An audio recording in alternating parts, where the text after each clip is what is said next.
O Senhor esteja convosco. Proclamação do Evangelho de Jesus Cristo segundo Marcos.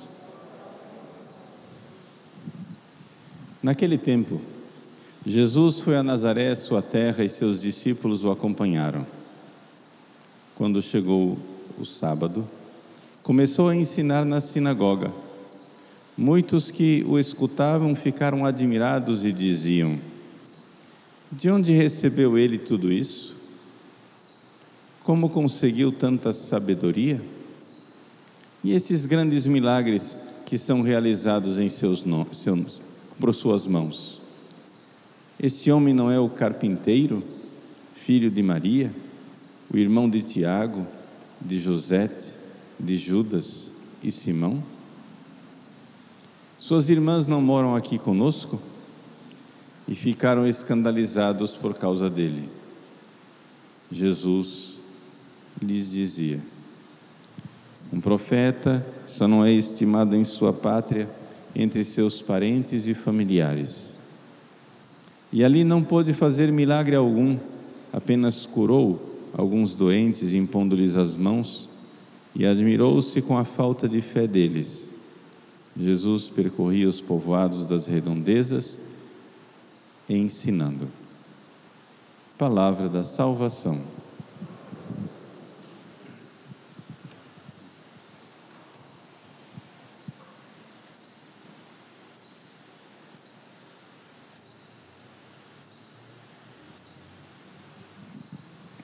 Meus queridos irmãos e irmãs, o Evangelho de hoje nos fala da rejeição que Jesus recebeu por parte dos seus parentes de sangue. É interessante nós notarmos isso.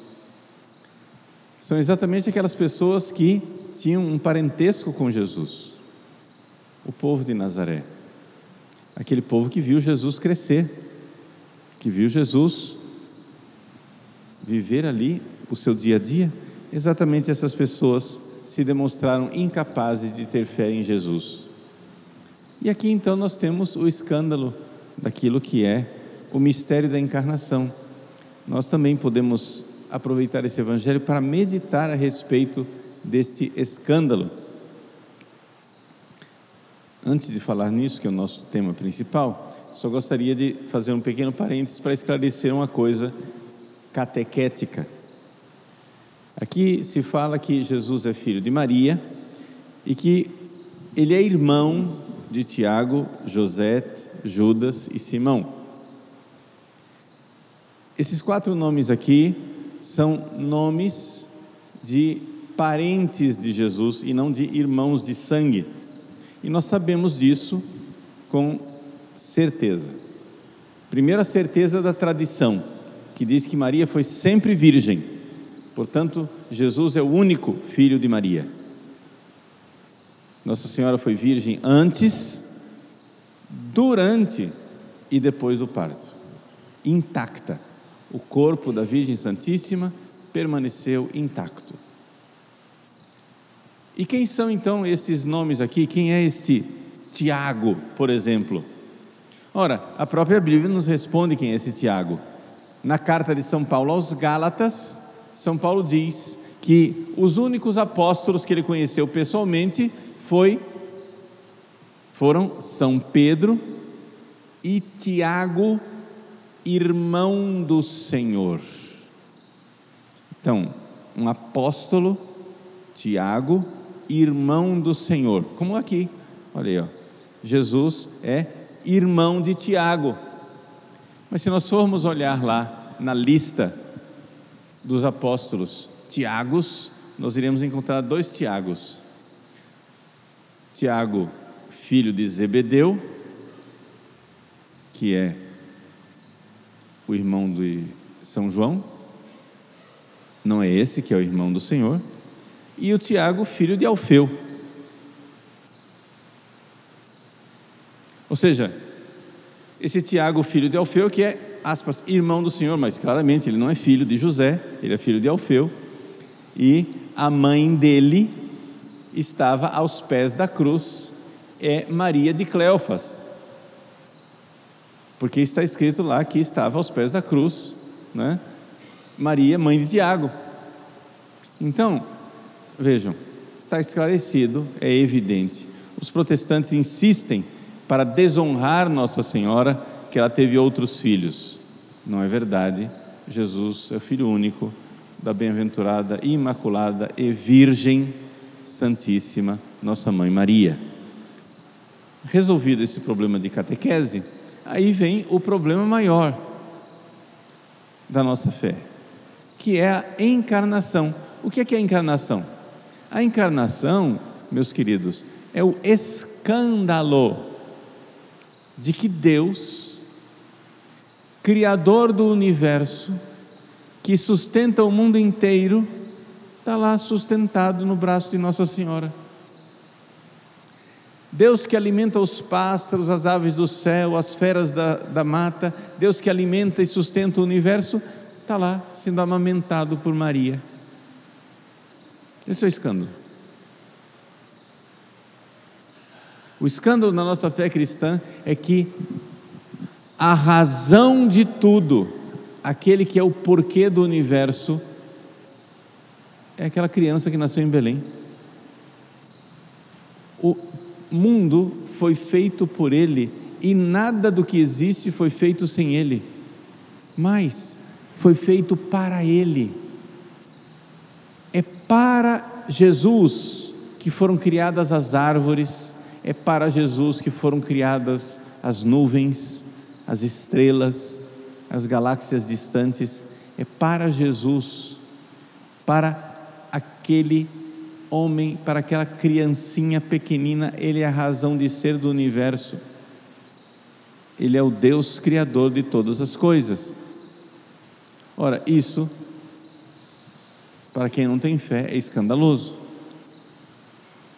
Vocês imaginem aqui que chegasse aqui uma pessoa entre nós e dissesse assim: bom dia, eu sou o Criador do universo. Você ia rir na cara dele, você ia dizer que ele era louco, porque não pode ser. Ora, e no entanto, essa é a fé cristã.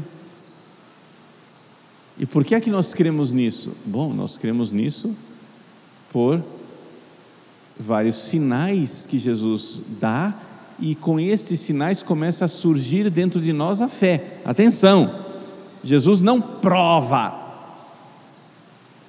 que Ele é Deus. Não existe prova de que Jesus é Deus, porque essa prova por si mesma seria absurda. As pessoas querem prova. E o que é que as pessoas entendem por prova? As pessoas entendem por prova, né, que eu ponho em cima da mesa uma evidência e digo: está aqui, ó, pronto, está provado. Mas no mundo espiritual isso não existe. Você está fazendo um curto-circuito entre dois mundos diferentes. O mundo material e o mundo espiritual. As pessoas só acreditam naquilo que veem, que tocam, que cheiram, etc. E elas dizem: isto é a verdade. Mas se tem uma coisa que não pode ser cheirada, vista, tocada, é a verdade. O seu cachorrinho, ele é capaz de ver lá um bolo de carne, cheirar, mexer com a pata, ver com o olho dele e depois comer. Mas ele não é capaz de saber a verdade daquilo que ele comeu. O que é aquilo? Ora, para você ver a verdade daquilo, você precisa refletir, você precisa ter inteligência, você precisa ter mundo espiritual, você precisa ter alma. O que é que ele comeu? Aquilo era um tumor? Aquilo era um filé?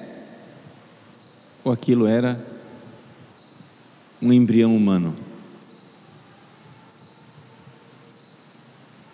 O cachorrinho não é capaz de ver a diferença disso. Ele só é capaz de perceber que tem diferença de sabor, de textura. Mas ele não tem, por exemplo, moralidade. Ele não tem noção do que é um pecado, o que não é um pecado.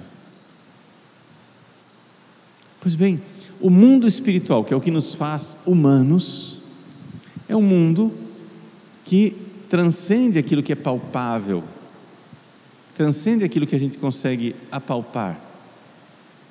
E é isso que realmente faz diferença, e é isso que realmente faz as nossas vidas terem significado.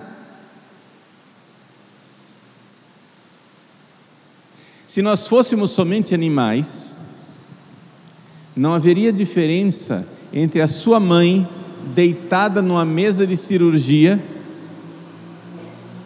e uma peça de animal deitado no balcão de um açougue.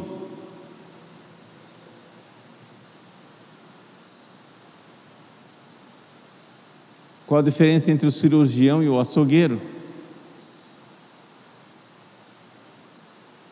Não haveria diferença. Mas porque nós somos capazes de ver a dignidade humana, porque nós somos capazes de refletir espiritualmente. E o cirurgião que consegue ver a dignidade de sua mãe, também não consegue ver o que sua mãe significa para você. Todo relacionamento espiritual, afetivo, tudo aquilo que existe ali de história, porque ele não acompanhou esta história, ele não sabe quem é aquela pessoa. Bom, é assim. Se nós quisermos conhecer quem é uma pessoa, não adianta olhar para aqueles quilos de carne em cima de uma maca. Se nós quisermos saber quem é uma pessoa, nós precisamos refletir sobre ela e descobrir espiritualmente quem é essa pessoa. Se é assim com relação às pessoas humanas, quanto mais não é para a pessoa divina, a pessoa da Santíssima Trindade, a segunda pessoa, o Filho que veio e se fez homem. A pergunta básica dos evangelhos e de nossas vidas é: quem é Jesus? Quem Ele é? Mas para saber quem é uma pessoa, o que é que você faz? Você acompanha a narrativa. Para saber quem é uma pessoa, você acompanha a vida dela, onde ele nasceu, de quem ele nasceu, o que ele fez, como ele foi educado, o que ele realizou depois de adulto, quais os seus atos heróicos ou quais os seus atos pecaminosos, quais as suas virtudes, quais os seus defeitos. Quem é essa pessoa? Porque pelo agir, essa pessoa vai dando sinais aqui fora do que ela é lá dentro, mas a pessoa permanece sempre um mistério. E não existe nenhuma prova científica que mostre quem é uma pessoa. É somente o convívio, o frequentar, é o estar juntos que fala e me diz quem é essa pessoa. Você que se casou, você se casou sabendo quem é a pessoa com a qual você se casou? Duvido. Você só vai descobrindo ao longo do tempo, com o passar dos anos. Hoje, com 10, 20, 30, 40 anos de casado, aquela pessoa significa muito mais para você. Você conhece, você vai vendo pela narrativa quem é aquela pessoa. É a reflexão, é a experiência, é a confiança, é a abertura que vai dizendo quem é aquela pessoa. Quem é Jesus? Para nós sabermos quem é Jesus, nós precisamos conviver com Ele. E conviver com Ele no sentido profundo. Os evangelhos nos dão um pouco desse conhecimento, mas a vida dos santos nos dá mais ainda. Os santos convivendo com Jesus. Os evangelhos nos trazem Jesus vivo e verdadeiro ainda hoje. Tem a famosa narrativa da conversão de um bispo inglês, Anthony Bloom. Ele era ateu. Com 14 anos de idade, ele decidiu que iria provar que os evangelhos são falsos. Então, mas como ele, para fazer esse grande empreendimento de provar que os evangelhos são falsos, não queria gastar muito tempo, perguntou para o pai dele qual era o evangelho mais curtinho. Então ele pegou o evangelho mais curtinho, o de São Marcos, e foi então provar que aquilo tudo era um grande engodo. Vejam o tamanho da soberba do menino, né?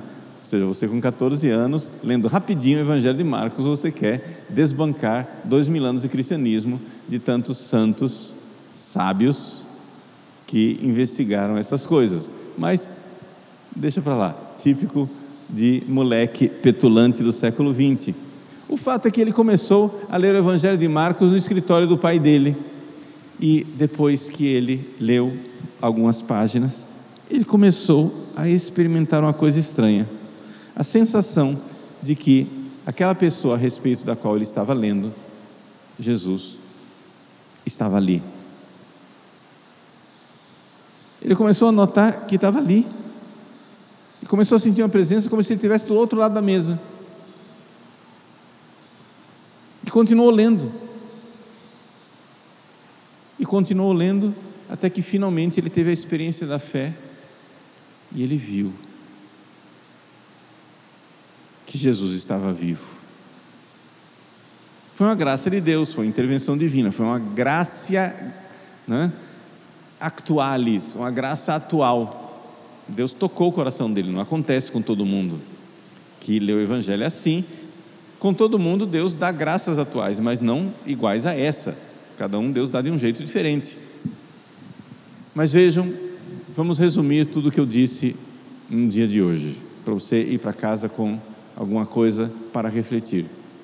Primeiro, eu resolvi um problema catequético, dizendo que Maria é sempre virgem, ela não teve outros filhos, e esses filhos que estão aqui no evangelho não são filhos de sangue dela, são simplesmente primos de Jesus, porque a Bíblia usa a palavra irmãos para designar primos.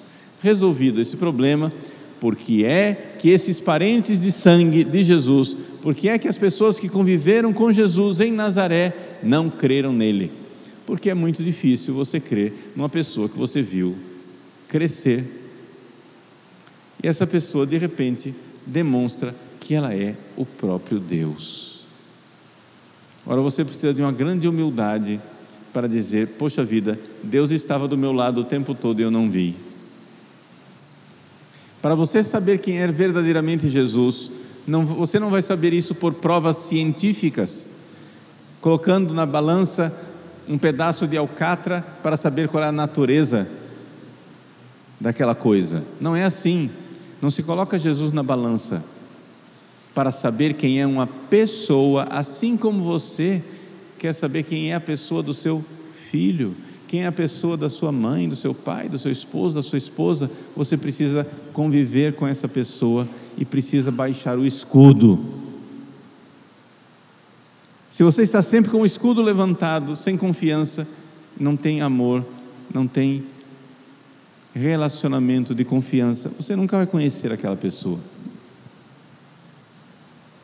É no relacionamento com Jesus que nós o conhecemos. Aquele bispo Anthony Bloom foi conhecer Jesus com o escudo levantado, querendo destruí-lo, querendo falar mal dele, mas Deus milagrosamente fez ele descer o escudo e realizar o ato de fé. Para sabermos quem é Jesus, nós precisamos da fé, mas não somente para conhecer Jesus, até para conhecer sua mulher, seu marido, seus filhos. Você precisa de uma certa fé, uma fé humana.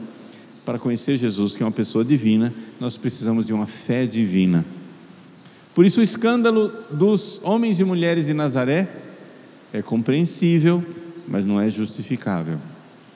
A soberba humana é que levanta um escudo e não deixa que Deus toque o nosso coração. Permitamos que nosso Senhor nos fale ao coração. Na sua oração pessoal, diga: Jesus, eu estou aqui. Jesus, eu abro o meu coração. Jesus, fala-me ao coração. Eu vou baixar o escudo. E cuidado, quando você baixa o escudo para Deus, Ele fala. Nem sempre o que você quer ouvir, mas Ele fala. Vamos então deixar Ele é bom, Ele é sábio, Ele quer nos falar.